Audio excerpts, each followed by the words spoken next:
So the Picts are first mentioned in late Roman sources as these troublesome groups living north of the frontier, and they go on to become these powerful series of kingdoms.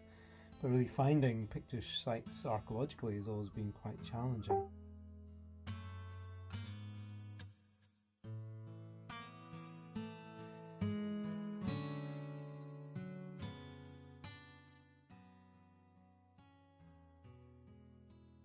Because we don't know of any sites really of that scale in this time period. So potentially it's one of the biggest settlements of this time period.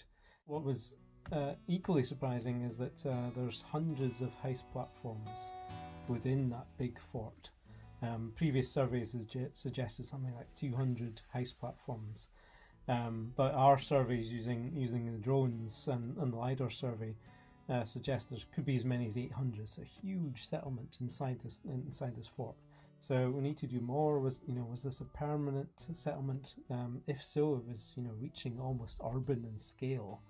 In terms of you think about 800 house platforms, at a minimum, say 4 or 5 people per house, you're talking about 4,000 people or more potentially occupying this site, which in an early medieval and a Pictish period context is again really exceptional and very exciting to think about the conglomerations of people. Really, we hadn't thought of settlements of that scale until we begin to get the early towns of the 12th century in Scotland or even later.